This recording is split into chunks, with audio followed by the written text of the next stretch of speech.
Hey, Robert. Wingman, thank you so much for being here. It's a little orientation as we get started.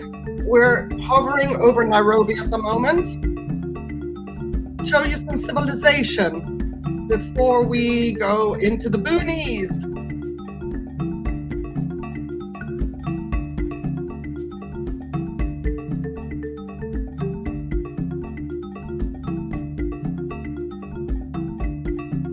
The arrow looks the same, but we're going a little bit further northwest. An overview of our starting point.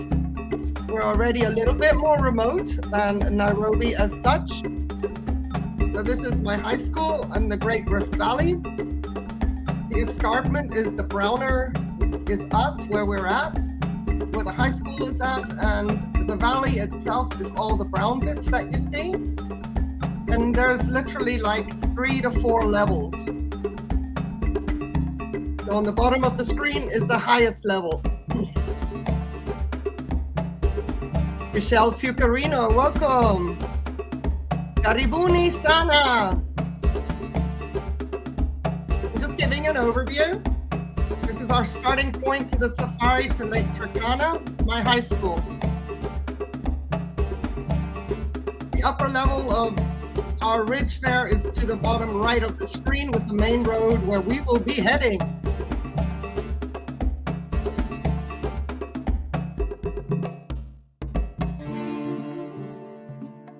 We're going way north, way north. So this is the southernmost point of Lake Turkana. It's about 512 kilometers, whatever that is in miles, from Nairobi. Mr. Kyle's Orchids, Karibuni sana. It's good to have you here. Welcome. So we will be going to the west side of the lake. The little round circle that you see at the bottom there, that is a dormant volcano. We were going to go up there, and I'll show you around a little bit. I can get us up there.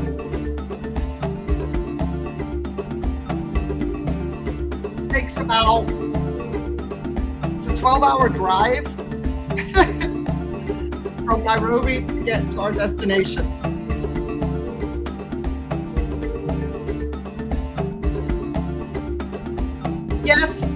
Yes, they have now.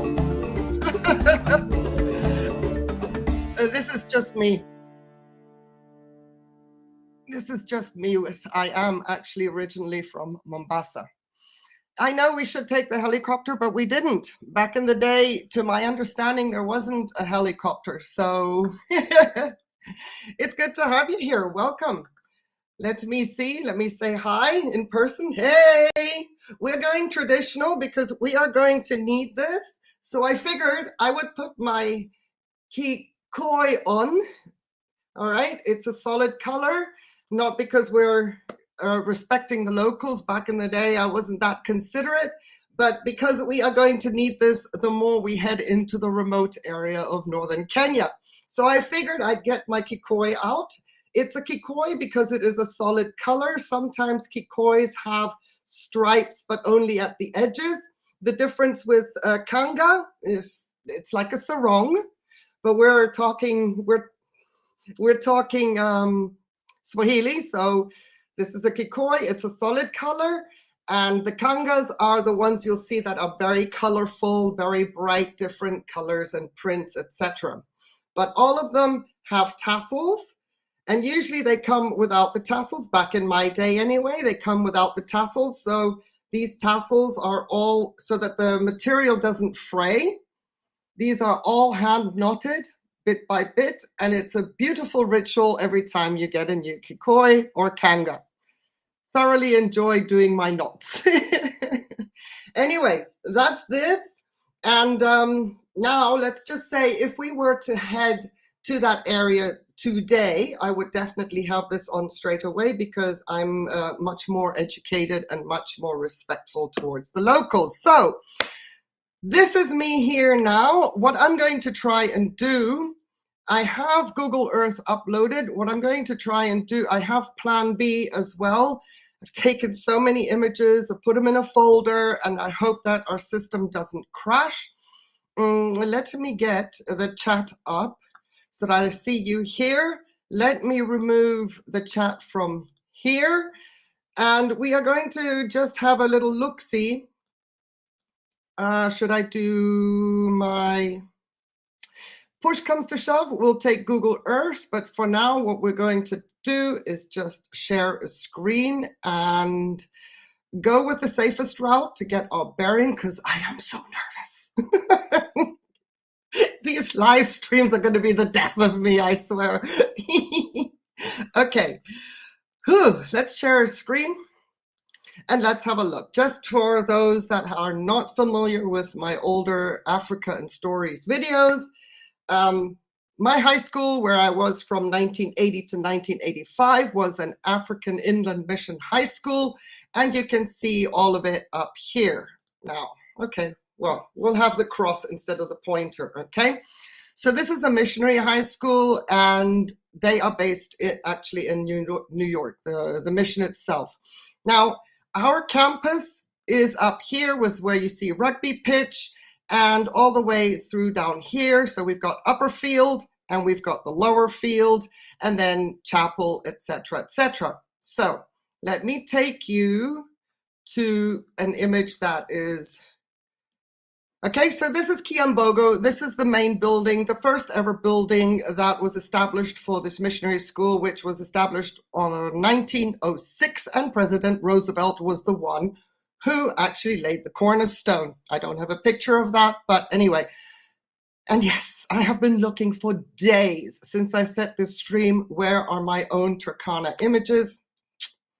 I'm an epic fail. I have no idea. Anyway, having said that, I went and perused certain images, and I have tried to keep everybody at the bottom to honor them so that if they have copyrights or whatever, they know I'm not trying to steal their images for my personal commercial benefit. So Sue Bruckner, thank you very much. So this is Kiambogo, and in Kikuyu, Kiambogo means buffalo, which was Rift Valley, or is Rift Valley Academy's mascot. We were the Buffs. Go Buffs. Yay.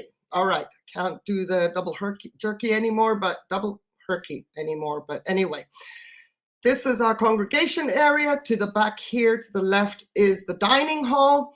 This was my first dorm in the back.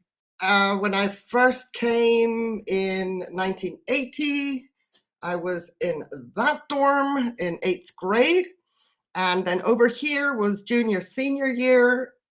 That's a huge dorm to the right there. And you can see that it's relatively hilly, while this one is a level plain. This up here is the 3rd floor. So it really goes down to get there. You go down a lot of steps. On the upper field where I just showed you, this is a standard view. It's like the money shot of my high school, the upper field where we had tournaments. Now I am seeing that we have actual floodlights. We didn't back then, but this is Longonot. One day maybe we can do a trip up to Longonot. We went up that volcano at one time as well. So the Rift Valley, clearly, you can see everything slopes down. We are on a plateau. And then if you look left, all right, sorry, sunset. Okay, not look left yet, but you get the picture. It was always stunning and magical. Very, very Africa. I loved it. Oh, and on bad weather days and droughts, etc., when we had clouds up in our area of the school, we always had buffaloes on that field because they normally couldn't get anything down in the valley. So they would migrate up and up and up. And instead of having snow days or heat wave days off school, we had buffaloes on campus, and classes were suspended until they had left the campus. Now, from this image, if we look left, oh dear, it turned out to stay tiny. But anyway, if we look left, you can see in the distance there, you could see the main building. All right, now, this is our mode of transport. And yes, unfortunately, my images, I can't show you, but this is why we need this, all right? So your equipment for this road trip is you need something over your head, and you will understand soon why. This truck, it is a 4x4, but it is very, very open. And to my memory, we sat about 8. So normally there is a cook that, well, normally there is a cook that comes with you. There is a guide that comes with you. There is another driver that comes with you. All the food, the supplies, the tents, everything comes with you. So there is probably 2 trucks. I can only remember one because I was always on one. So, but I do remember a lot of dust. So there must have been us tag teaming who gets to go first and how far away does the second truck stay behind so as not to bite dust. Anyway, talk about sanding and flossing your teeth. Okay. Happy New Year, Wandering Bob. It's good to see you. Karibuni sana. I appreciate that you're here. Let me try and be a little bit more efficient before we get bored with seeing my pictures, not so good pictures. And I was pointing at this when I was talking about the truck. It's all starting to make sense now, yes? So I was just saying that I'm way prepared. I'm ready for this road trip. There's more. Wait for it. There's more. But I figured before I forget this, I better put it on now because I'm again, squirreling all over the place. Big African skies. It's always great. Fernanda Nacimento, Karibuni Sana, it's good to have you. Don't apologize for being late. Thank you so much for even considering joining us on our safari to Lake Turkana. Right, so let's go and go to the next stage. Now, I'm not trying to rush this, so if you ever have any questions, feel free. It gets scary because suddenly we have a new restreaming studio thing and all of a sudden I'm so big in the camera, but ooh, I hope you can bear with me. Right, let's go on to the next phase now that we have our bearings. And I'm going to take, not you. I am going to take, did I close you out? Yes, oh goody. I closed you out. Now we're going to have to broaden our horizons a little bit. What I'm trying to depict is the landscape, okay? I want to kind of show you, no, a ver, por primero, we are going to use Google Earth because we can at this point in time, so that while we leave our high school, I can at least show you where we are going and then we'll go back to images. This way, I hope I'm not going to overload the stream. So bear with me throughout all of this. Thank you. Right, okay. Let me just check and see. Yep. Hey, still here? Okay, goody. Now, I'm not watching chat at the moment, otherwise I'm moving too many screens and too many buttons, which is no bueno. Okay, top left, whoa, así no. Top left-hand corner, this is us up here. Yo, I made a very big pointer and it still seems to disappear on the screen. Anyway, top left-hand corner, that's us, okay? Now we have to get from here with our truck to this road up here, which is called the upper road. There is a lower road on the Great Rift Valley along the escarpment, and there's the upper road. We are taking the upper road because it's more modern and it's much nicer driving. So what we have to do is kind of, now I think this is the train station, this is the train tracks that I think I mentioned in another stream. I'm getting so repetitive, but it's, you never know who's seen something, hasn't seen something. So I always like to orient first. So what we have to do is go from our meeting point at the upper field here, along this road right here, under the train tracks, right there, under the train tracks, and then all the way, and this is all uphill, uphill, uphill, on not so kind red mud, as is clearly, depicted here. So now that it did that, we're going to reset to north because I always go by north. So very red mud, okay? This is very slippery if it's been raining. It was always a very exciting trip to come from the upper road, which is nicely tarmacked, down to get to Kijabi through this method, okay?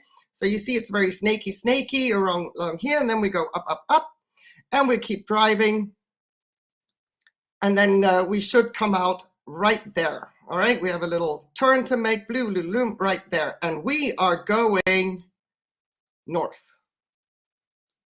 All right, I've got all my bubbles up because if there's images we want to see, I can hopefully click on them and then we can see what's going on. Now I want to give you an idea how the terrain changes and what we can expect. Yum! I wish we had more of those on the trip, but this is a typical roasted corn over charcoal, supposedly highly toxic if it gets too charred, but that's just the way I like it. So, but the point of this exercise is to show you how lush the terrain is on the escarpment of the Great Rift Valley along this upper road, okay? So that gives you a pretty good idea.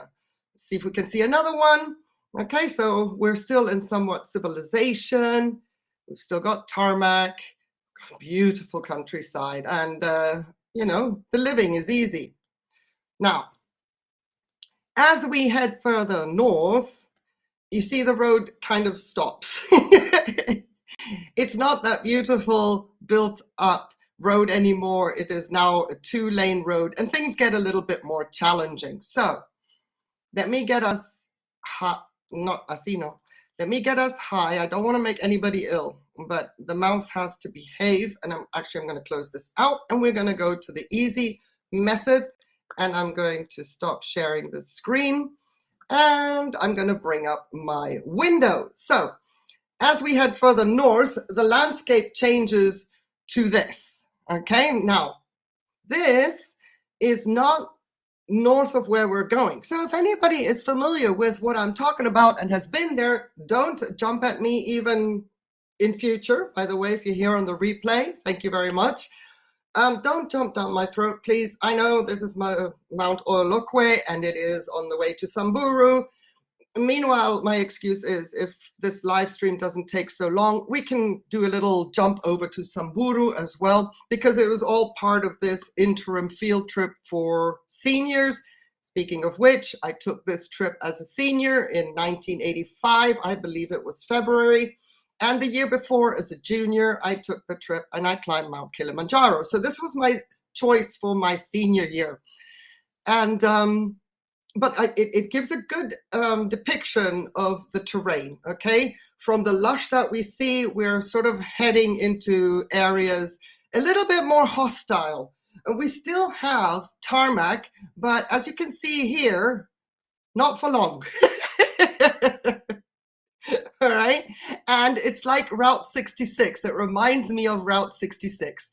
It just seems to be endless and there's nothing in between.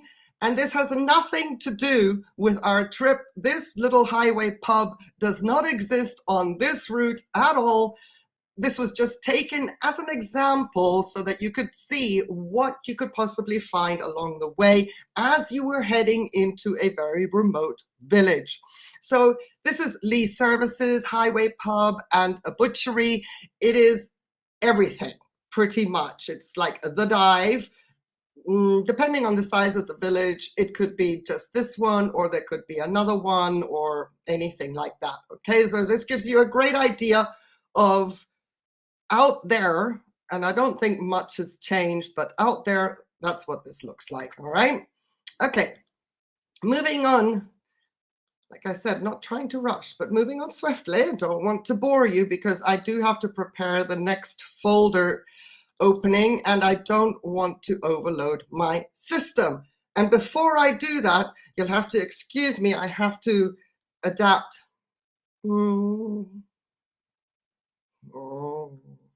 Just a minute. Before I get there, let me see if I can open all these windows because we're going to need them. A ver. Fingers crossed. 'Tis opening, 'tis opening. Because I am going to, yes, yes. I want all of you. Yes, here we go. Ah, not yet. I'm getting ahead of myself. Right. That little dukkha I said was for a village. So we're going to head into civilization. Have I got you all? Or only have some? Okay, it's only opening 3 windows for me at a time. So we have to go with what we're getting. We have to go with what we're getting. So, right, as we're heading north, and you saw that our road kind of switched and it was suddenly not tarmac anymore. We have now really, really ventured north. We probably already had to set up our tent once, depending. Not really recalling this 100% whether we pitched our tent overnight before we got to this town or after. However, when we got to a town called South Hor, we were missionary kids, we were idiots, we were juveniles, so we took advantage of saying that word, and it's spelled H-O-R-R. I know, we're just being dumb. At least our teachers couldn't say anything. We had 2 people accompanying us as our guardians from the high school, so we went nuts in South Hor, just because we could. So you came into this, you could see an empty riverbed here, and then you see this was on the road right here, and it wasn't a smooth road all the way from when our tarmac stopped. It kind of gets a little bit bumpy, but we still had vegetation, which was very nice, okay? The truck is open. It's just open. The roof was done, but it was one of those rollback roofs. The back was down, but the side flaps were up. All right, so anyway, we came into South Hor, and this is pretty much what it looks like. This is what I remember, whether this is exactly South Hor or not, but you have one road that takes you through town like that. Beautiful thorn trees. And this is where I bought myself a stash of sapphires, red sapphires, because in the mountains, all along this area here, all there, this is sort of what they find. It very, very easy to find. They're not super precious. They're semi-precious. They're very crude. If you wanted to make something out of them, you would have to work them, because you can see that it is a sapphire, but it's got all the minerals and things all around it. It's not one that you can immediately plonk on a ring. Beautiful area, I would say, but yeah, I bought myself a little baggie of sapphires, which I think I still have. Not entirely sure. Anyway, so this is kind of like Main Street South Hor, but I'm going to do you one better and show you somebody who actually went to Main Street South Hor, and I appreciate him so much. Don't know the gentleman, but he is much appreciated, okay? Esto. All right, South Hor from Wilson Munala Matia, or Mathia. That's it. There's a little, I don't know, is it a roundabout? Careful with the goats. I mean, fast driving, not advised. You can blow a tire very quickly. And if you only have 1 or 2 spare, you have a long way yet to go to get to Lake Turkana. So, proceed with caution. And this is the supermarket as per Wilson Munala Mathia at 6 a.m. in the morning. Shopping center right there. Isn't that wonderful? You have a little service lane. You've got the main road. Oh, this just reminds me, I can smell it. I can smell that dust in my nose. I think it's fabulous. Awesome. And here we have South Hor Main Street in Marsabit County, Kenya. Yep, I remember this very, very clearly. When I saw these pictures, I was like, oh, blessed Wilson. This is great. Because I remember parking underneath a canopy like this somewhere and then getting the sapphires and, back in the day. Look, I'm talking 1985. It's not now that little helicopter, you're absolutely right, Robert, but I was shocked to see on Google Earth that some people, there's 2 helicopters landing, and I'm like, what's the fun in that? Anyway, some people, I guess, have a time limit, so we're not exactly on a time constraint. This trip of ours was 6 days, maybe 7, no, 6. Kili was 7, yeah, 6. So it took us 2 days to get up all the way to Lake Turkana. We camped for 2 nights. Then we headed off to Samburu, which is another long road trip. And then we headed back down to school. The trees are amazing. This is the food of the giraffes. Now, Thika is a region in Kenya, but I always remember them to be like thorn trees of Thika, but I think that is either a movie or it is a book. Not entirely sure, but they're like flame trees. They have these long seed pods that people use to dance, make music. The African tambourine. Fantastic. Really long seed pods. Awesome.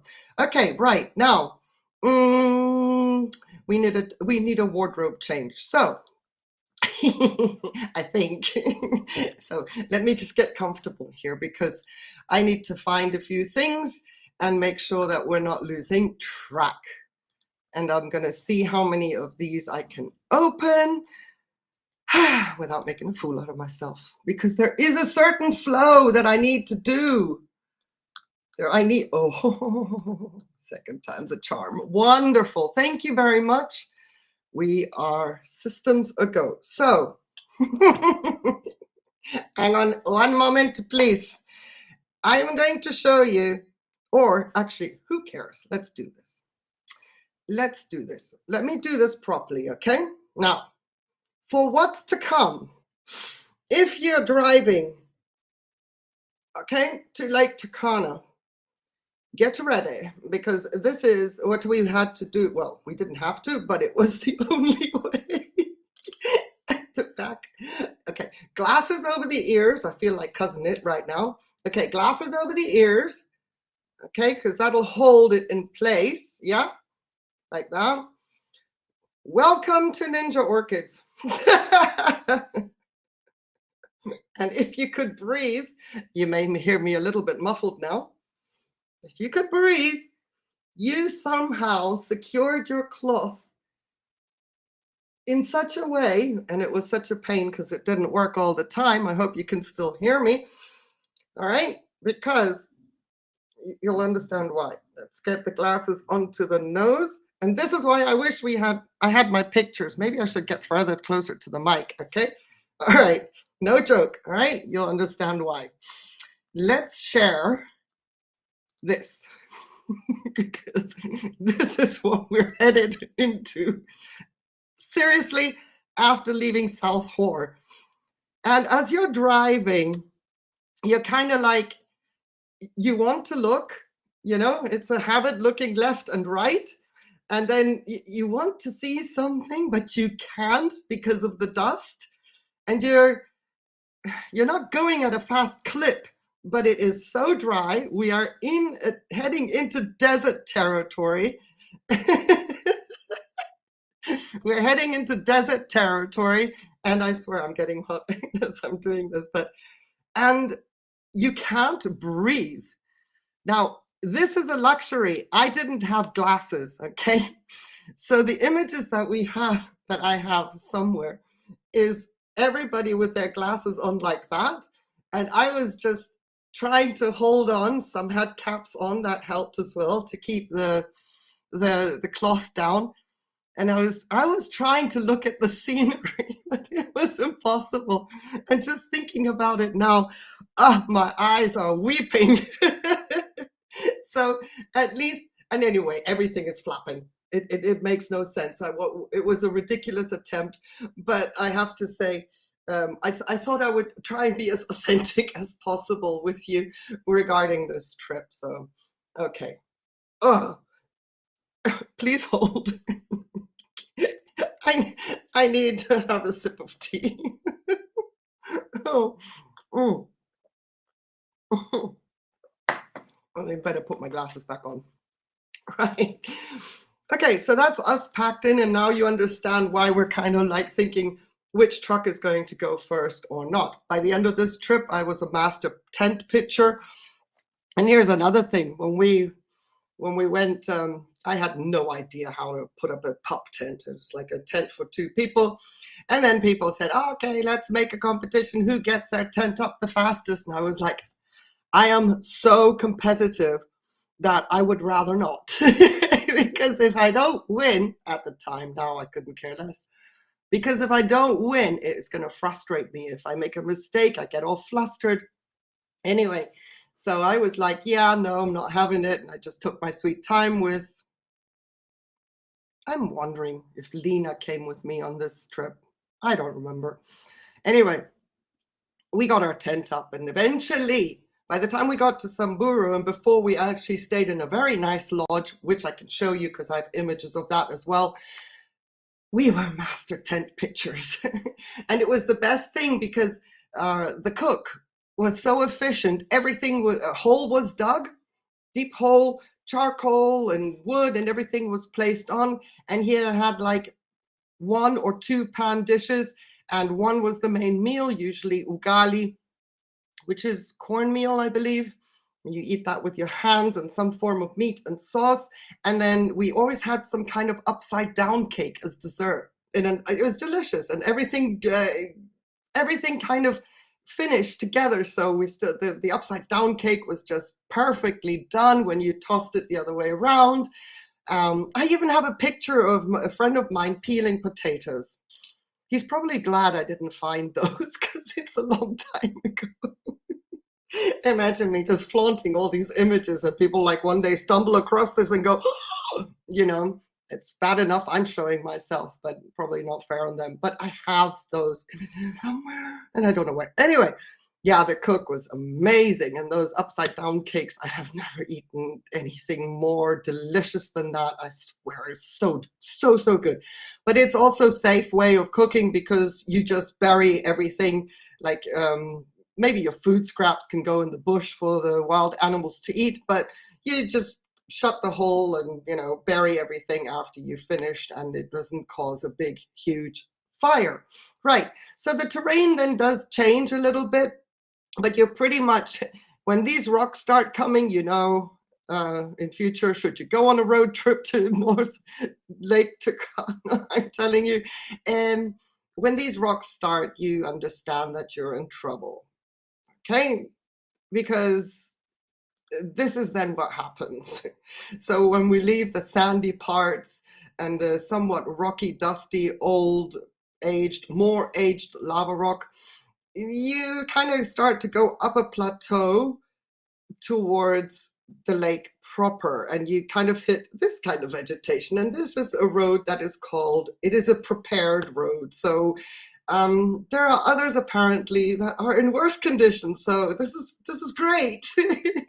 Nobody said no, you can't go in a helicopter, but why would you want to miss this? Anyway, eventually you're on this upper plateau, and I hope I have the order of the images right. If not, we'll squirrel and we'll jump around. Eventually what you will see, very windy, so that must be an image from late afternoon. You see this. So it's your first glimpse of Lake Turkana. And it's somewhat cool. The breeze is refreshing, less dust, hence we remove this a little bit. And that's why it's also called the Jade Sea, because in the middle of this volcanic stuff, remnants of old volcanoes, you come upon something like this. It's absolutely beautiful in the middle at the north. Now, this lake is brackish.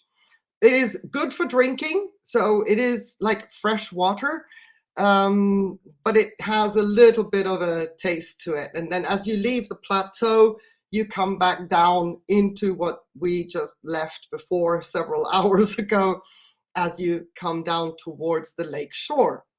And then just to give you another idea, I would say that this kind of is depending on the angle of the sun. The first image was a bit more representative, but still late afternoon, early evening, because that lake is, you could see it's churning, it's very windy. Usually during the day, it's not that windy, but always towards the evening, it gets very windy. So what you can see here pretty much is that one mountain in the back here, it's the dormant volcano, which we'll explore a little bit, tiny bit. And then when we reach the shores, Now, it doesn't all look like this with vegetation, but pretty much where there is some form of civilization, you can see here, yes, we do meet other people. People live and dwell out here, and they do very, very well.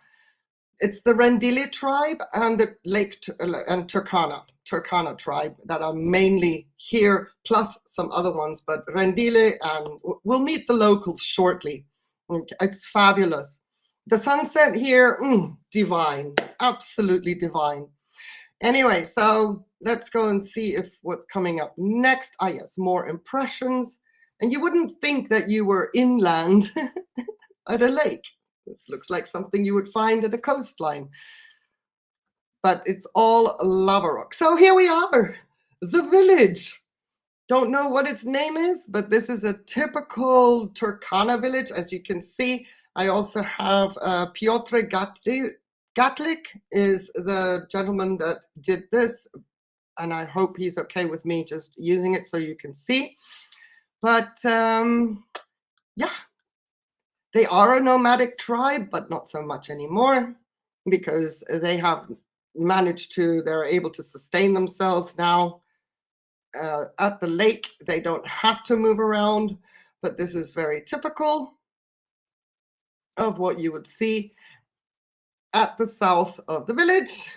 And this is also very typical for what they wear. Now, I'm just going to stop this one for a moment. If you can give me a moment, and I'll take you, a ver, let me, again, I don't want to make you dizzy. I want to give you the bearings again in case you missed the beginning. Excuse me. Okay. So, every time I touch my mouse, and I don't want it to do, that's exactly what I didn't want it to do. Okay, so you see, we left this nice green and lush area down here, and we went all the way over, like guessing with my cursor, up to South Hor, which is about here. And now we find ourselves pretty much at the southernmost point of the lake, Lake Turkana, in this area right here, just for orientation purposes, okay?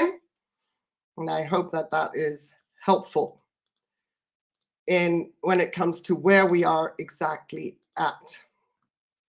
Okay, this is Memsup, and no, that's probably not it. Wrong one. This is not what she is called, but I don't know what they say in Rendille or Turkana language for lady. All right, but very typical.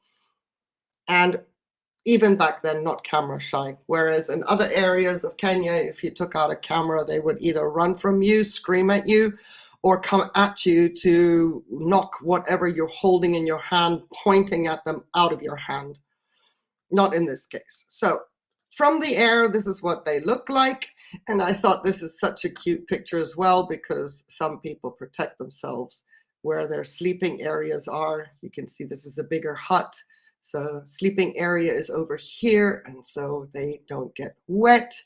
And then I thought this was darling as well, because this one actually has a yard. I thought that was so cute. Very welcoming. So there was no issues there. Typical for them sustaining their life is fishing. And with that, you could see that there are some sandbanks, and it's a local place. I wouldn't say, you know, everybody meets pretty much in one area because it's more flat, and there's no dip in the lake. So that's that picture. But then you've always probably been wondering, what's for lunch? After our cook, you know, had all these delicious meals, what are we going to do now? Because they need a break too, right? Fish. This is after the men have come back. I thought this was so cute as well. Look at this, the effort, putting all the rocks there where his boat goes.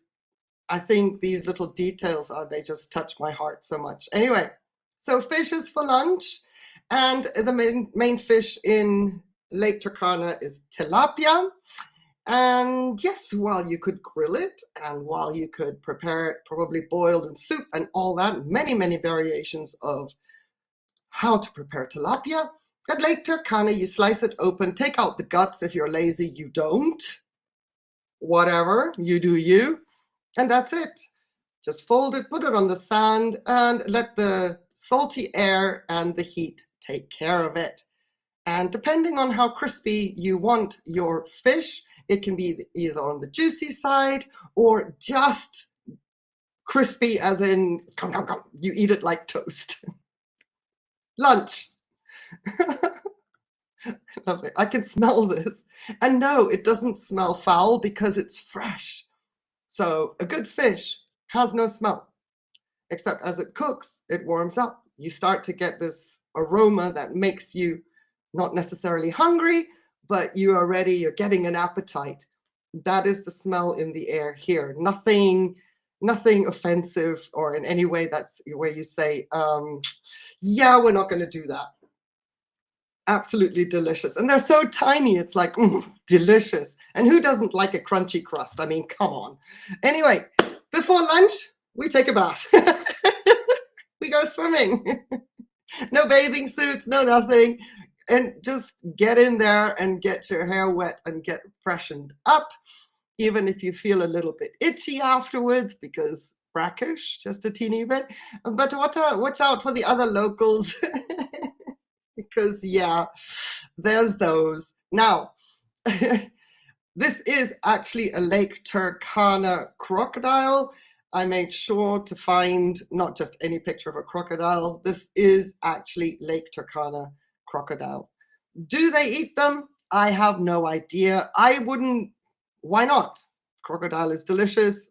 ¿Por qué no? Why not eat them? So, but back in the day, I was too ignorant to ask. However, for me, we just had the fish. But these guys, so dude here, he's living dangerously because these guys are everywhere, right? Speaking of everywhere, because I don't like to make things up, I am going to, well, we don't want that. I need to see something. Sorry, an image just expanded beyond what I wanted it to. I don't know what the date is on this, so let me just stop screen sharing because, I'm not going to talk porkers here. Huge. And these aren't big ones, Fernanda. These are not that big crocs as others are. But anyway, so it's 2020. Okay. So I went actually to look whether the locals or my guides or the teachers said anything where I just believed it because I was gullible and when they were just making it up. So I actually had a look while preparing for this stream to see if it's actually true. And yes, this is the example of the croc I showed you before from Lake Turkana in February 6, 2020. World Food Program official was killed by a crocodile while he was swimming in Lake Turkana.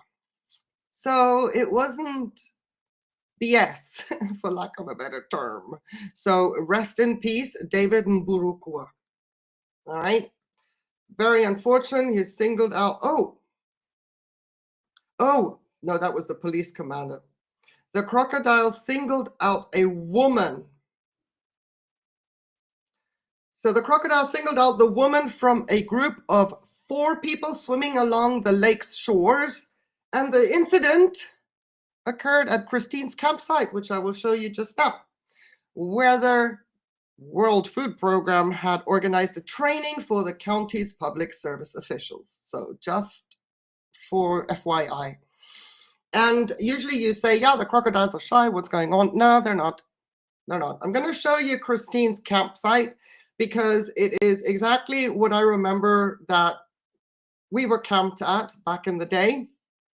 And I cannot say whether that is exactly the campsite that we took where we pitched our tents, because I remember the tent they were showing, but I don't. Anyway, it could be. Anyway, we'll get there. So I'm just letting you know that it wasn't, you know, I'm from Africa, I'm going to tell you some stories and then you can't verify them. No, this is actually true. All right, so we can close this window out and continue on with what we've got going on.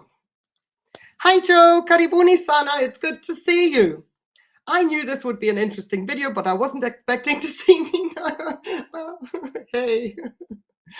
The Shilarana that I bought in March is almost at full. Congratulations. That's awesome. Mine doesn't even have a spike. So I'm looking forward to that video. Saw that you had posted a video, haven't watched it yet. I wasn't going to get distracted while my heart rate was increasing to start this. So bear with me, I'll get to your video. All right, let's continue. Okay, I do believe there's more in this folder, and let's get this food chain off. All right, we're taking a break. Is there another one? No, fishing is done. Now we need to take a proper shower. So let's go to Christine's campsite where I can show you what I remember, whether it is Christine's campsite or not. Christine is still operational because I've got these images recently. So don't know if they've changed anything or not, but sounds good to me. We're going to start with this. Now you see what my eyes are doing when I'm streaming with y'all and I'm not on camera. I'm like ping pong, and then afterwards they go. When I'm done, I'm like, okay, share. First image. You see, this is what I remember. I remember these tents, but I don't remember pitching tents like this, but I could be off. I could be completely off, okay? But this is what I remember. We have palm trees, very, very sandy, and then a lot of tents. So whether we pitched our own tents or the fee for this trip included the 2 nights, I believe, maybe 1 night at a campsite like this, don't know. But I do believe we were at a campsite because I also remember this. Can't say. Don't want to mislead you. But the image is not very big. Oh, duh. No, we can. Oh, Nina, you. I didn't even think to zoom in when I showed the other small image. Oh, gosh. That's why I get so nervous. I try to do things right. Anyway, so this is what I remember the campsite or where we were at. And if Christine was where we were at, then great. These kind of tables, these kinds of chairs, and then fish was all our thing. And the reason I remember this was because I remember this. Not this lady, hello lady, but what I want to zoom in on is that. Okay, bear with me. It's the closest thing I could find to be able to tell you the next thing. This is what a shower looked like, all right, without the top, okay?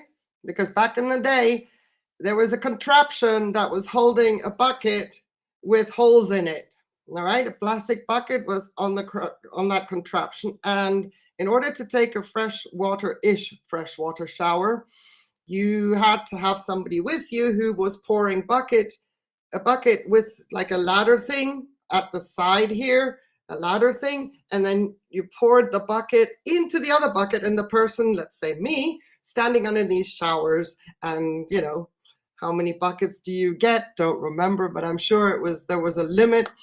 So this is exactly what the shower looked like. Now, not with such an open space, okay? It wasn't that open. Remember, we're missionary school kids, okay? So I'm assuming, I don't want to assume. Whatever this thing is, the only thing that it is very closely resembling is the booth of the shower without the roof. And there was more thatch all across here where the main part of your body was, and there was no thatch down here. You were on like a concrete, maybe a concrete slab, maybe a bamboo slab. It's fantastic, brilliant. So there you could see people from, depending on how high or tall they were, from knees down and head up, again depending on height.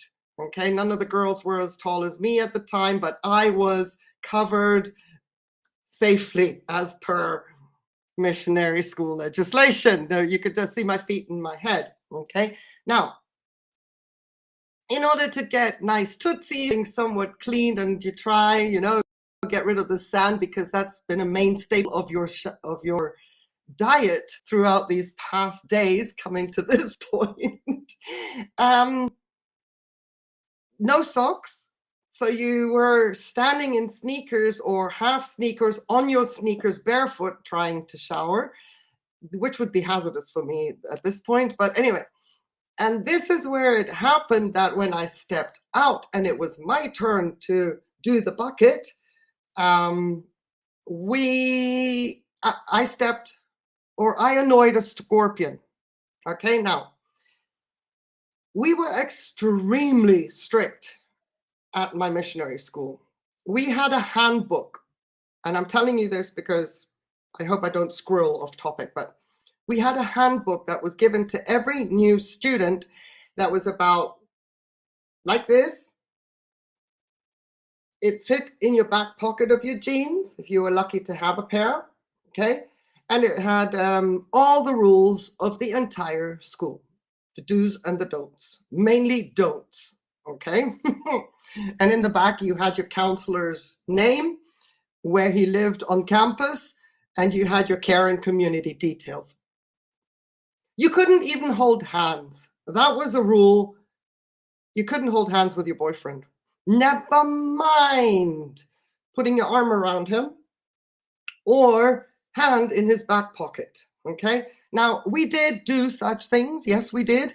But it was a quick removal, and it seems like we needed 360-degree visuals. Otherwise, somebody would come up and politely tell us, you're breaking the rules. Okay. So I'm telling you this because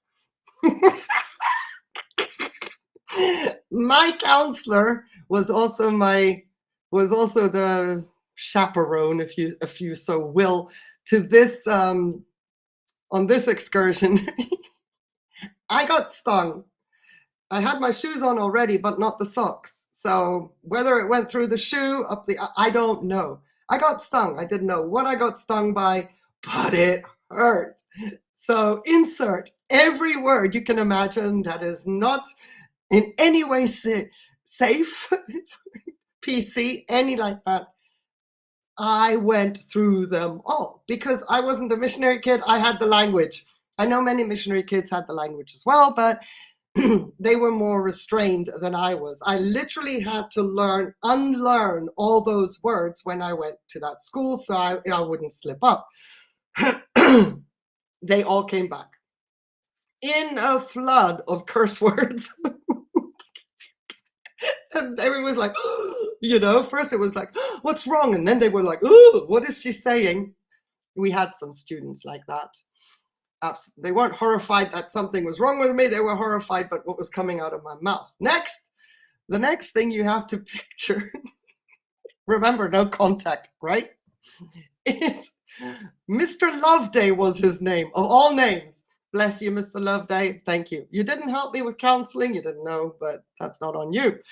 Anyway, he was a great guy. He was also my caring community for a year. But anyway, Mr. Loveday comes along and grabs me by the ankle, literally throws me. Well, you pull my one leg, and of course I'm going to lie on my back. So throws me on my back and starts sucking away at my ankle. The proper missionary kids were like, ooh, even more, I'm sorry that I'm laughing so hard. I guess you had to be there. But it was the subsequent events that you can't be that physically. And here's a man now sucking away at my ankle. Meanwhile, somebody then said Scorpio. It all became clear. Scorpion. it all became clear. And then there was a mad rush, of course, to find the thing because I am on my back. Mr. Loveday's at my foot. People are standing around. And if I just got hit by one of them things, I mean, that thing is still alive. And, so anyway, but that is, I will never forget that. I had just come out of the shower as well. And I was covered in sand again. You can't catch a break. Oh, and it hurt. I have never, well, now I know what my hip feels like, but back then I had never in my life had that much pain, not even from one of those toxic stonefish from walking around on the reef, or the firefish with the gorgeous fish, be getting stung by one of those. A jellyfish, Portuguese man of war, been stung by those plenty of times. Nothing prepared me for that pain. I ended up in one of these blue tents after sitting here for a while with my foot down so that the circulation wouldn't take the venom that was left in the body.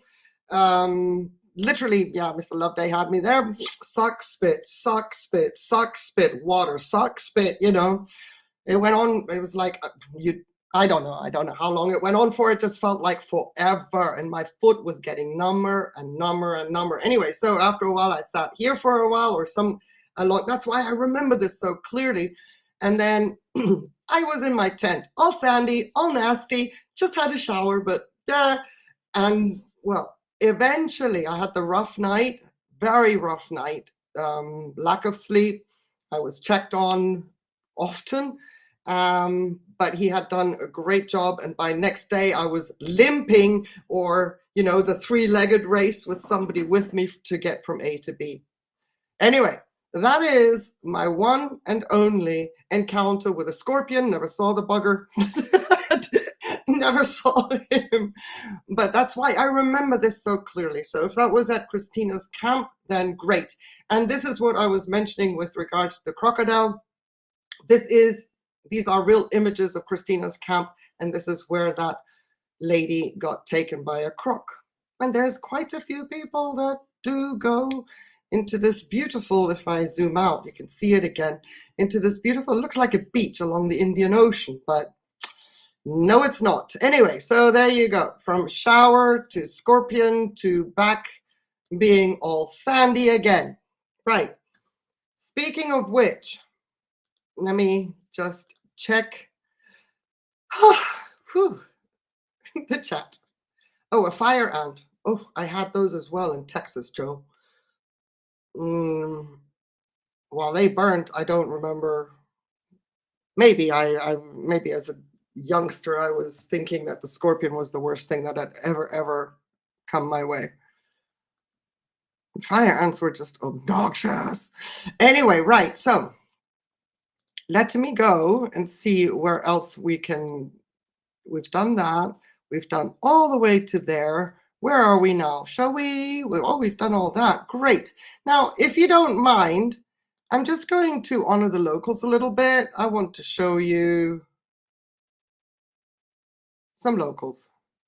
How are we doing on time? Oh, we're doing great. Okay. I just want to give you a feel for the people, because that was a huge part of what we were doing as well. We'll see how far we get with what I'm going to show you, just so that you see who we were surrounded by, and also who you may be surrounded by if you were to ever go and venture there. Now, these are young warriors, okay? Rendila being part of the tribe. And I don't want to say that we were at the time considered tourists. Again, this is 1985, but it was very typical to see young men like this with the red dye in their hair. The ladies looked like this. The necks would get longer and longer and longer, the more necklaces that they have around. And here you can see, this is I'm wearing a kikuyu. Yeah, dyslexic, I have to think. I'm wearing a kikoi. This is a kanga, very colorful, very bright print. And all these are beaded necklaces for the girls. Samburu, I included her because as we head a little bit south now on our way back to the high school, I included her just so you can see the difference in the styles. The neck isn't as inhibited or clenched, it is more open, and the necklace actually starts to get larger. Necklaces, there's multiple, get larger around the shoulder. And then we have here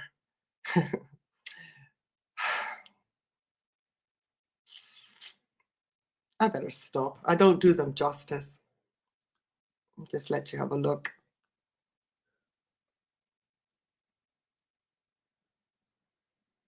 Very typical. This, when you see them dance, when you see them jump, you get shin splints just watching them do this. It's incredible. The noise, the sound, the rhythm, the beat, the energy. They can do this for ages, on and on and on and on.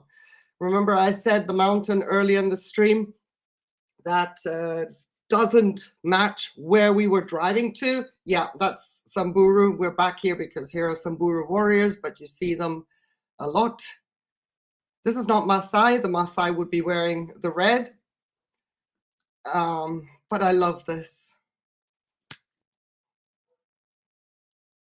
Gotta love a man that grooms himself and decks himself out. The one that's no, that is Ivory Coast. I know which one you mean. That's the Ivory Coast one. Amazing. Do you know how many times I wanted to post that like a short to share on the community post? Because it's insane. I know exactly where Michael Jackson got his moonwalk from. It wasn't his Zawuli bird dance. That's what it is. And that's Ivory Coast to my understanding. And I know now it wasn't Michael Jackson saw that dance and said, I'm going to do something similar moon dance wise. He was not the original one. Insane, that dance. So pretty. Now this is, okay, I'm reading here. This is a Turkana woman. Inge van Dyke. I have a lot of the images here from Inge van Dyke. I wonder if he took the same routes that we did. Very beautiful. Another Turkana woman, a little bit older. And here she is a little bit younger. Look at this. And this is Turkana as well. I'm reading the images. I wouldn't know this by memory. Now this I thought was cute. This has to be like a more recent, not 1985 kind of picture to put like a fake rose. Sweet. And this one I picked out for Fernanda Nacimiento Orchids and Succulents, and we've met the locals. Let's look at a little bit at the fauna. When I saw this desert rose, I thought, perfect. Fernanda Nacimiento Orchids and Succulents has one, and I thought, look at this one. And there's many of them, all up in the in the lava rock. Very beautiful. Whoop! I just knocked you guys over. I'm sorry. I'm sorry if that annoyed you with the sound. I hope we're back up and running. I don't know why my earbuds keep popping out. Not that I need them, but nobody's talking to me, so it's dumb to have them lying next to me. Okay. And then very, very popular and busy with flamingos as well. Brackish. Flamingos love brackish. All our lakes in the Great Rift Valley, and this would be the northern part of the Great Rift Valley, they all have flamingos. I love this picture from Michael Politha, who, because of its, you're very welcome, Fernanda. You're very welcome. I love this picture of these flamingos because you don't normally see what their pattern looks like as they take off to get into flight. And then there's more a little bit close up. Also very beautiful. And I don't know why this picture opened. let me share something else with you before we get to that. They opened randomly, but we're okay. We're still with the flamingos. Hakuna Matata. We can do this. So far, so good. Only a few little mishaps. We'll get back to the other one. And then you can see how they are. Love them. And then there's something, a little tidbit for moi. I'm going to read this. If you can't see it on the screen, it says ancient giraffe petroglyphs. Yes, near Lake Turkana. The Turkana hold giraffes sacred, believing their lofty heads tickle the clouds to make them rain. Isn't that gorgeous? Isn't that so sweet? Ah, it got me all in my feels. I had no idea. The Turkana people hold giraffes sacred. That's my tribe. Believing their lofty heads tickle the clouds to make them rain. How can you not? If I start getting all weepy, I am going to take the camera off. Get a grip, woman.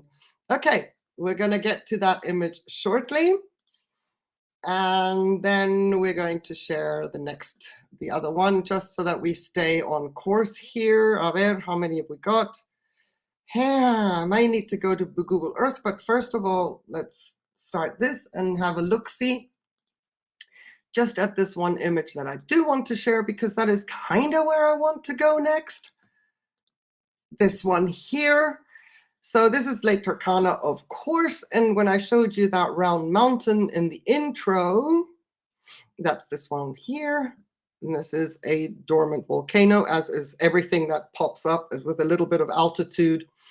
It's all dormant volcanoes. Okay, so I cannot tell you whether we crossed the lava field to get there, but I do remember one area was hard to get to. The other area was a nice landing, because what we did was move our way up to the top. It's about 400 meters. I don't know what that is in feet, sorry. It's for a desert in a swimming pool and a kikoi. It's hot.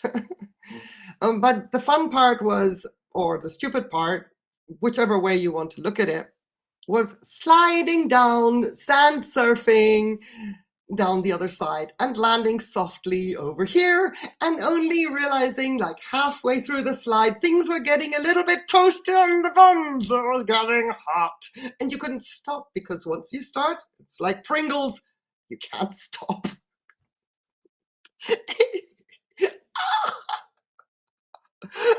The others had blisters. I had a scorpion wound, and blisters. And never mind where the swimsuit was once you reached the bottom. Yeah, the last word is your clue.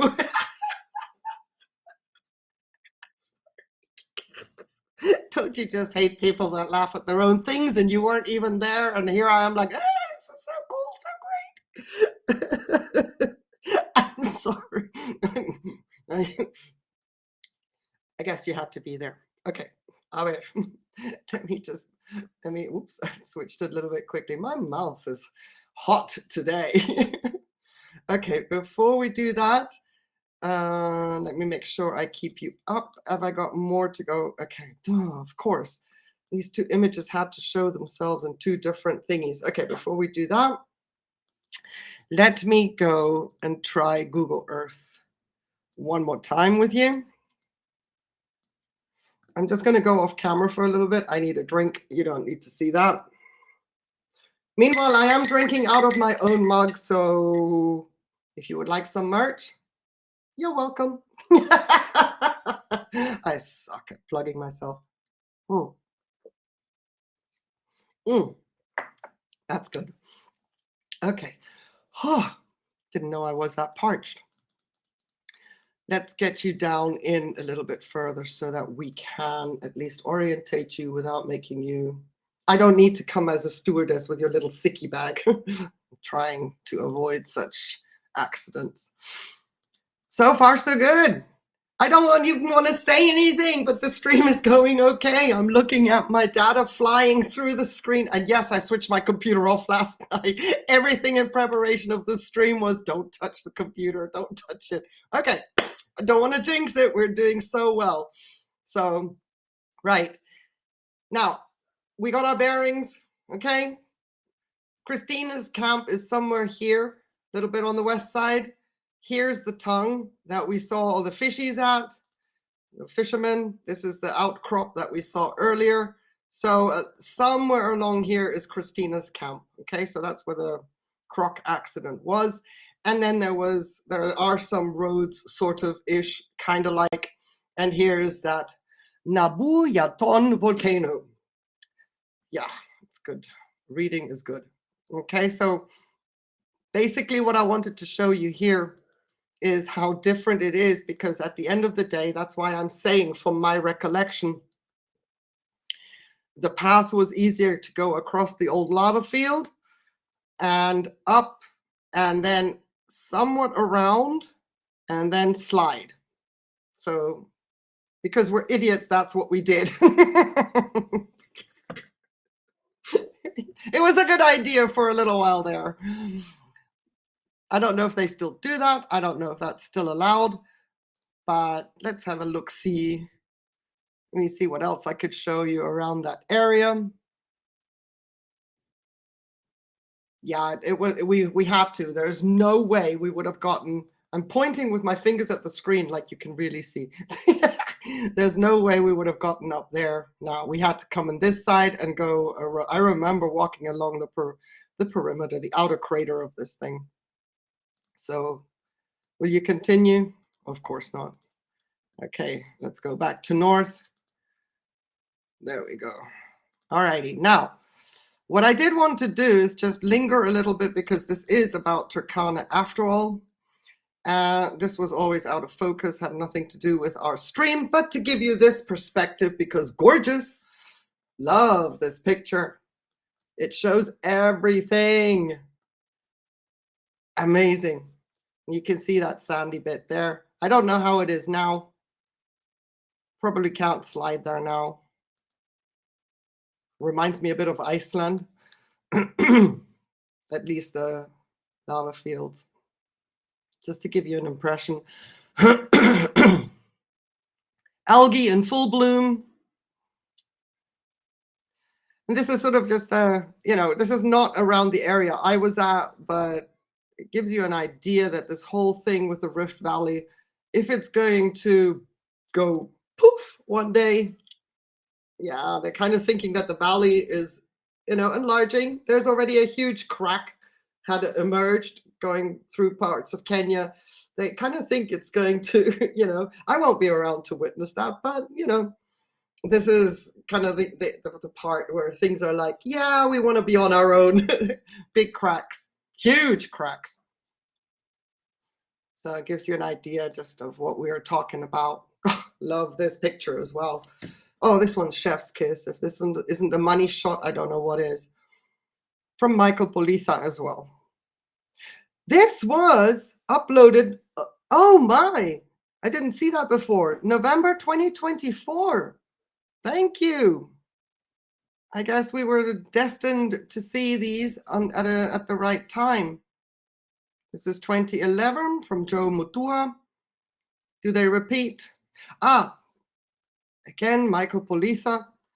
Back up here, that's an island in the lake called South Island. I never went there.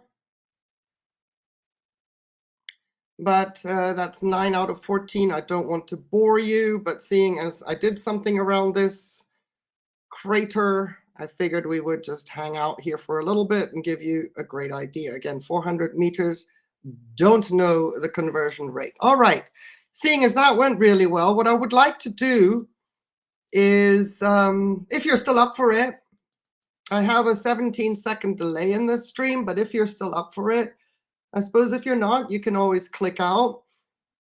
It's worn. The pumice is very worn. Debbie! Hey, it's good to see you. Karibuni sana. It's nice to see you. Thank you for making it. very worn. You don't want to sit on it for long though, because pokey in some places, but it's flat.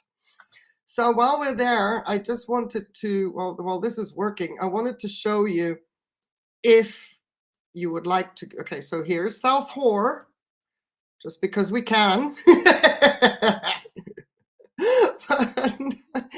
Hey, Tropical Plants Finland. Thank you so much for that. I appreciate it. Karibuni sana. So cool to see you. I hope you're doing well. Please, everybody, stay safe. Okay. I'm trying to make this a stream that's not too focused on the night that we're streaming it on, because what if somebody sees it around Easter time in the future? So, not like our last year's stream where we went all gaga with pop music and watching fireworks, but stay safe. Alrighty, so here, that's the town where we were at, where I showed you we stopped over, where I got the sapphires. Happy New Year. It's going on and off for you. Okay, no bueno. That's no bueno, and I'm really sorry. I hope that once it processes through the stream, if you want to come back and scrub through and through, then please do that, because I have about, maybe depending on how carried away I get, maybe another 20 minutes to go. Alrighty, moving on swiftly. Now, what I wanted to do is, on our way back on this whole interim trip, is go to Samburu. Samburu is a national park. And I suppose I could do it by memory, but why should I waste your time? So let me give you an orientation as per Google. Okay, so you can see where it's heading. Okay, so basically we are down here somewhere. Our starting point, we went all the way up north to the lake, and on our way back, instead of going the same way back, we're going to Samburu County, okay? Because there's something that we did there. It was a lot of fun. And to my surprise, you can still do it. Can somebody please let me know if it was only for Tropical Plants Finland? Is everybody else's stream reception okay?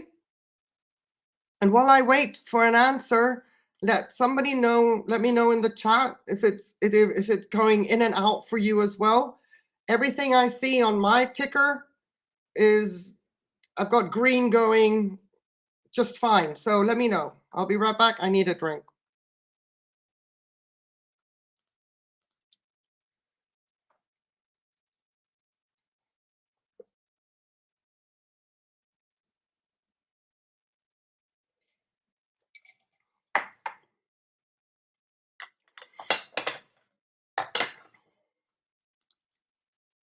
Thank you, Fernanda, very much.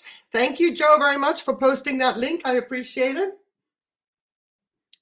If you've got a channel, post yours too. Please post Mr. Kyle's Orchids channel link as well. Yours has been good as well, Mr. Kyle. I'm glad to hear that. Debbie is good. All right. Okay. I was breaking out in hives earlier last night, 24 hours ago. I was working on this stream, and boom, justo at 8 p.m. my time, when the stream was supposed to start, the router started to reset. Anyway, fantastic. Then Michelle is still here. It's so nice to see you. All right, then what we're going to do is keep going with the flow, because I do then want to finish this trip off nicely. We're heading to Buffalo Springs, which is right here. Before we do that though, I did say the sunset was so beautiful in Lake Turkana, so I'm going to show you. We're not leaving without seeing that. Hapana. Ta-da!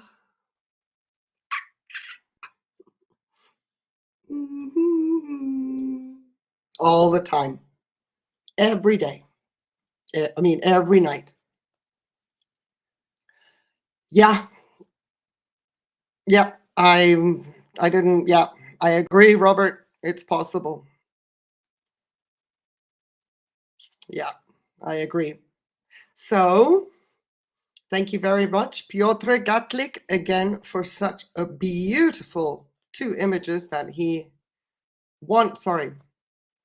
See, when I saw this the first time, I thought he had overlaid 2 images on top of each other so that we could get the impression of the sunset. This is 1 image with a lake in between. I mean, I mean, I love it. I think it's sensational. Okay. Not so much people to see, but places to go. Let's get moving. And I can close this off, and I can close this off. Nightbot is finally here. Woo! Thank you for making it, Nightbot. Great. I can't believe it. Okay. So we're going to be leaving with that image of our beautiful sunset in mind. We're leaving the northernmost remote part of Kenya that borders to Ethiopia. No, I didn't show you the helicopters, but you get my drift. There are some helicopters that just land there, and I'm like, you're cheating. You're not getting the proper experience. Anyway, what I did want to mention that on this trip afterwards, we did go up an escarpment kind of thing. I can't exactly say which one it was. I tried to look for it, but it was the most horrific road trip I had ever had, up the sheer cliff of a ridge with a sheer drop to the left. And when I look down like this, I am not kidding you. It looks like the most dangerous world in China, but in Kenya. And it wasn't tarmacked. It's just what we saw at the beginning with all the lava rock. And you didn't even want to lean because you didn't want to encourage the weight of the car to go that way. You were naturally leaning further in where there's a sheer cliff to the right of Jeep, like there. I mean, some of the branches were like, so it was extremely dangerous. And all you could hear was rocks trickling down. And you're like, we're going to lose. We're going to lose here. But we made it. There's some kind of a mission, an African inland mission as well. So, of course, being from the school, we had to go up there from the blistering heat to the freezing cold. We are in a desert after all, but it was so cold up there. And I think we stayed an afternoon, maybe a night.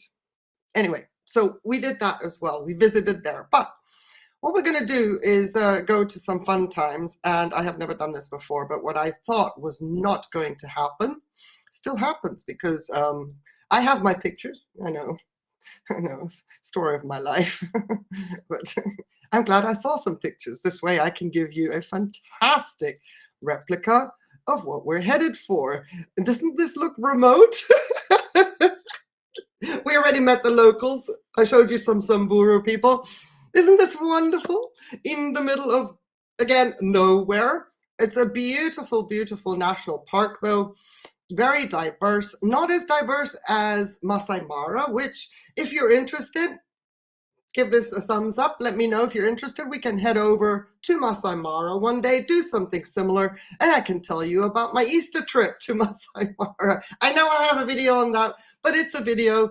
I think I'm a little bit more polished now, and we can do it again. We can talk about it again, and I can show you where, instead of me just repotting a Procatavola golden peacock and saying, yeah, this happened, that happened, that happened. Anyway, let me know if you're interested, if you would like to have a recap on that. And while we look at that, I'm going to just let you go there. I'm going to make sure that I pick up the right folder. This whole thing took me, not all in one go, because I can't do that, about 8 hours to prepare. So I hope that you're enjoying this. I am, which is terrible, because if you're the only one at your own party having a great time, that would be awful, wouldn't it? So I hope you're having a good time. I hope you have no regrets asking for this. Let me just make sure that there's one image down there. No, that's fine. Okay, let's see if this folder will open entirely. Yeah, that's going to be okay. I can do that. My brain can compute, but maybe not. A ver. All righty. We're good to go. Let's put you here. First of all, I'm going to tell you a little bit about Samburu. Don't worry, don't worry. This is not an educational class, but I thought this was super interesting because it wasn't something that I actually knew. I was racking my brains. I was thinking, did I forget this? Anyway, Samburu National Park, specifically where we are going, it's a bomb site. Now, I don't remember where I got this from, but it was related to Samburu, so I took a screenshot. Please forgive me, whoever wrote this blog. Anyway, from World War II, the guide says, it was 1940 and a squadron of Italian fighter planes were flying back to Ethiopia, which is just north of where we just came from. We are on the border. We were at the border of Ethiopia. They looked down and saw a huge herd of buffalo drinking from this spring, which we're going to see shortly. They mistook the buffalo for the tents of the British, who were advancing towards the Ethiopian border, so they dropped a bomb on them. He regards the huge rocky basin with placid unconcern, and this is what is left. He finishes. Amazing. I had no idea. It's a bomb site. Anyway, it's a strange story, but research reveals it to be true. In one of the least known encounters of the Second World War, Italian dictator Benito Mussolini had declared war on Britain and was attempting to seize what was then British Kenya and Tanganyika, which is now Tanzania, for an Italian empire that he declared would be even larger than the Roman Empire. He had 93,000 troops, 232 aircraft, and 200 armored vehicles and tanks. I'm sorry. I should have. I'm sorry. Getting carried away. The British, by comparison, had 19,000 troops. Oops. 6 vintage aircraft with only one serviceable carburetor between them, a couple of homemade armored cars, and no artillery. Surprisingly, the British won. The buffaloes, unfortunately, were collateral damage. And I hope that it wasn't horrible for me to read to you. I have issues when people read to me. So I'm very conscious of the fact that that could be off-putting for someone. Okay, hang on a second. Thank you, Michelle. Thank you. I'm glad you're enjoying this. Thank you, Mr. Kyle's Orchid. I appreciate it. I think the thumbs up is maybe we want to revisit the Masai Mara Easter trip. Vamos a ver. For sure, for sure. Like I said, I don't like to be the only one enjoying my own party. Anyway, so this is a bomb site, pretty much, okay? Buffalo Springs is what this is called. I'm just giving you an impression of the terrain as we already saw on Google Earth. This is the main river that cuts through. Usually it's dry, but sometimes it does this. Somewhere in the middle of this vast nothing, there's a spring. And the water kind of leaks over and into and up surfaces it. And this is one of the most consistent springs. Fresh water, clean fresh water. Yes, there's algae in here, but it is clean. It is crystal clear. You can drink it. And there's all sorts of things you can do in this. You see how clear that is? Now, this is part of the shallow end, but you can't stand. This is how clear these springs are. It is super duper deep. You do not have your footing. And this algae around here is amazing. It is fabulous because you get to swim in that thing. Swim in that thing. And I wish I had my photos because we put the algae on our head just to be daft. Now, what I don't think is allowed here anymore is to use shampoo, which we also did after after we had the strands of algae put on our hair. We were being complete idiots. But This is pretty recent. This is from, I love this. Not only do I love this image because it's just like us being idiots in in the springs, but it's Mufasa. It's a Mufasa Tours and Travels. How fitting. The movie has just come out, which I'm not going to watch. My daughter did. She told me all about it. It's great. So highly recommend if you're into that. I'm not watching it. Okay, so yeah, we have similar images of us going, hey, algae on our hair, being daft. And well, back in 1985, I doubt there were any restrictions. I'm almost certain that now there are restrictions and there is no shampoo or anything permitted in these springs. But when we were done, we had pretty much cleared the springs of all the algae you can imagine. We had to start to dive to get more and more of it because we're just idiots like that. And and because we had just come from Lake Turkana, from that escarpment area I just mentioned, we were hot, we were bothered, we needed a refreshment, and best ever. Okay, I do have some more of this little area because they didn't all load in the same folder, I mean. So we're going to just show that because I'm very jealous of this one image because this is not something we could do. All right, from the air. Oh, one of my images has baboons sitting at the edge watching us. We're being idiots and the baboons are sitting there like, carry on. And then if this was us as adults, I would say, hold my beer, bring it on, you know? No, we weren't allowed alcohol. So, and I love this website when I found it. It's called Bush Snob. Isn't that awesome? Great website name. I'm like, cheers. I can't make out if this is a Tusker or what it is. No, it's not. Isn't this fantastic though? After a hot safari, you get there. You just hope it's not so crowded these days. And then in my images, they're also like a yellowy tinge like this because they're like old. But we had baboons. I'm sorry. Again, pardon.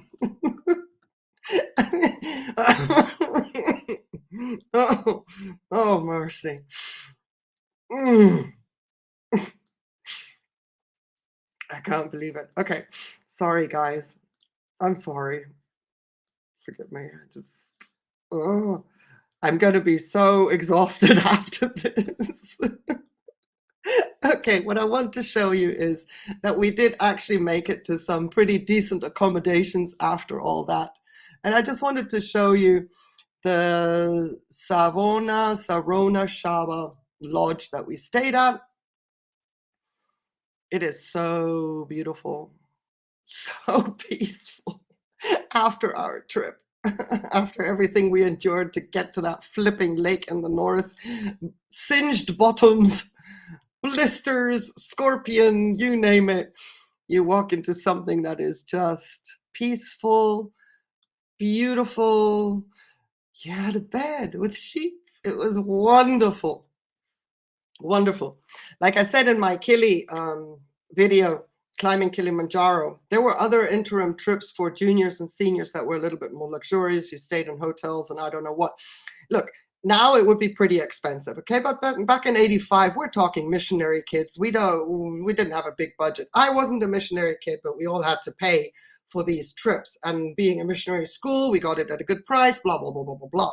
I am sure that I couldn't afford a trip like this now, even if I was still earning my super duper salary from back when I was working. But it was nice for one night to sleep with sheets again. I think we had earned it after all of that. So what I'm going to do is make sure I've shown you everything that I had in mind and give you another orientation. Can I close you down? Did I show everything? I got that. We did that. This is great. I'm so happy. Oh, stop it. It's just when you get ahead of yourself. Alrighty. I'm going to screen share. And I'll check the chat. I hope you guys aren't bored, and I hope you don't think I'm ignoring you. I don't want to squirrel away with my train of thought just to keep some format of a flow going. So the springs are right here, okay? The ones that we just saw. But I wanted to give you an idea that if I've got the north where it is supposed to be, yes, I do. As we zoom out, this is awesome. Buru, this is the main river down there. Some people come by aircraft. Mr. Deluxe over there. And I don't want to make you dizzy. Maybe I should just do it by instead of me trying to be cool and just say, look, I know my way around. I don't want to make you dizzy. So let's go to Archer, and I can take you from there.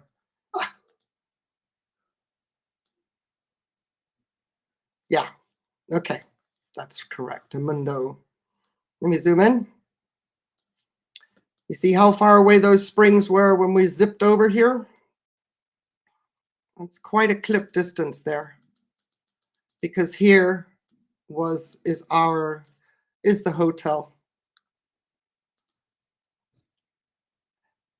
And I've got some, I just want to share these beautiful images with you. Moses Sitati, courtesy of, after all that heat, the dust, the nasty, when you come to an oasis like this.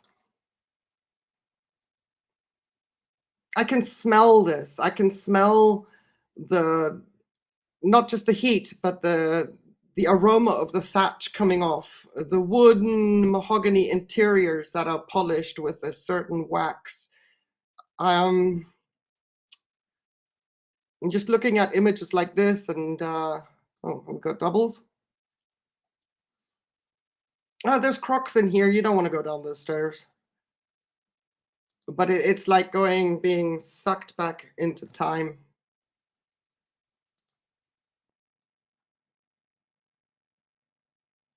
Judy Cachorra, thank you for this image.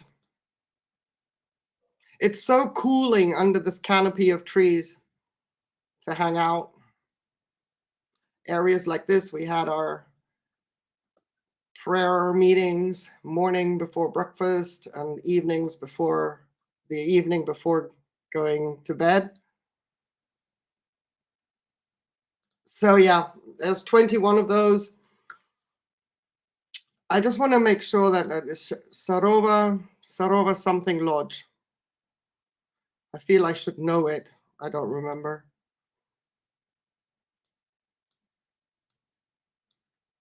Dude. Okay, we'll zoom out. There you are.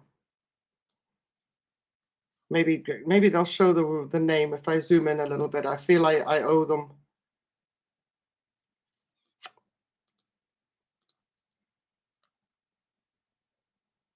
Dinner and a show. How is that? Movie night.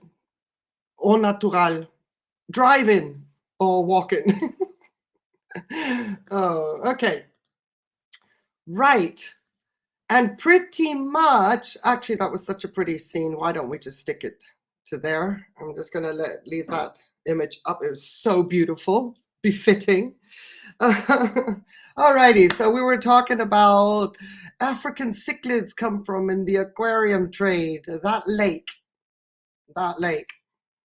Okay, I'm assuming, I don't know that Lake Turkana, maybe another lake. The golds in Malawi, I remember that. Lake Victoria as well, and Lake Tanganyika, Lake Tanzania as well. I agree.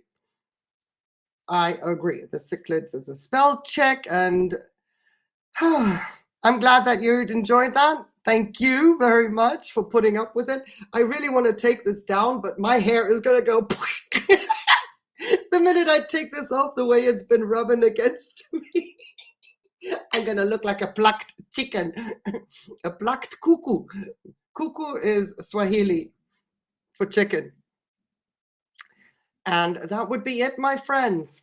So pretty much that is the week Lake Turkana trip, and on our way back, we made use of Samburu. And now I took advantage of it and showed it to you. And that was, how long did we take for that? I hope it wasn't too tedious. 1 hour and 14 minutes. Not too bad. Not too bad. And we didn't crash. Success. And we didn't crash. So I'm going to go off camera just for a minute. I'm going to have another sip of my drink. It is my tea. It's not anything punch. No, just because the night is what it is. I'm responsible for some fur babies tonight. I want to make sure that the bird doesn't fall off its perch. We got another 2.5 hours to go. Not that I'm too thrilled, but I'm on duty. Zoo duty. Just for a moment, please. And then if there's any questions, of course, I'll be very happy to answer them. But I have to get rid of Mr. Ribbit in here. Oh.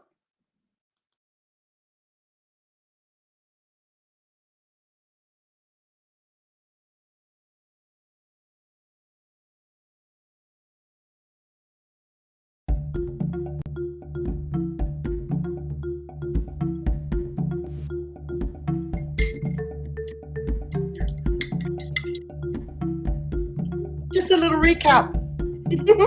¿Por qué no?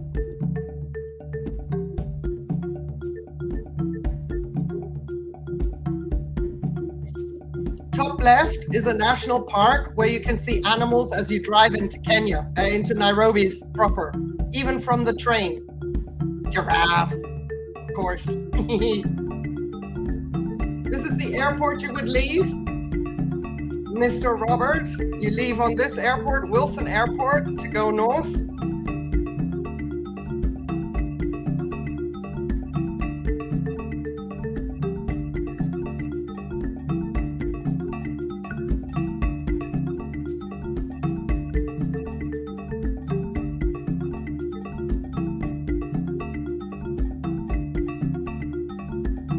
So that was Nairobi, a little bit north, my school.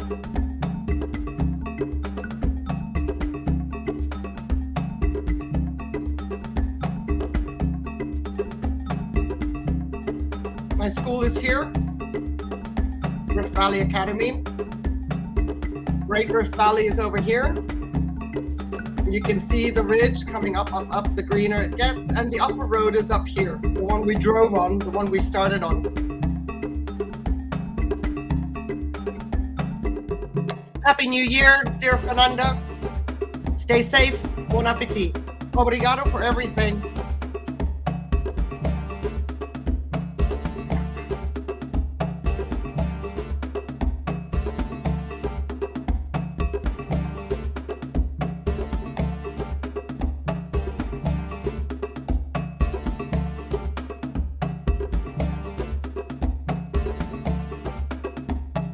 The upper field that I showed you, this was a recap.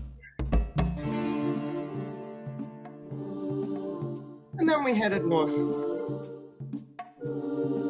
Now it makes sense, I hope at least.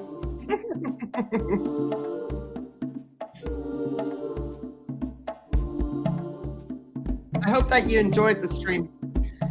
I'm glad that I got some feedback on it. And we can go to Masai Mara one day. Let's do it the same way and hope everything goes well. I'm going to take Google Earth down because I don't want to lose you. Short of saying, have yourself a super duper fabulous New Year. Thank you so much for your support. I appreciate it. Make sure though that you 100% stay safe, and well, I'll see you in 2025. You take care. I appreciate your time. Kwaheri sana. Kwaheri sana.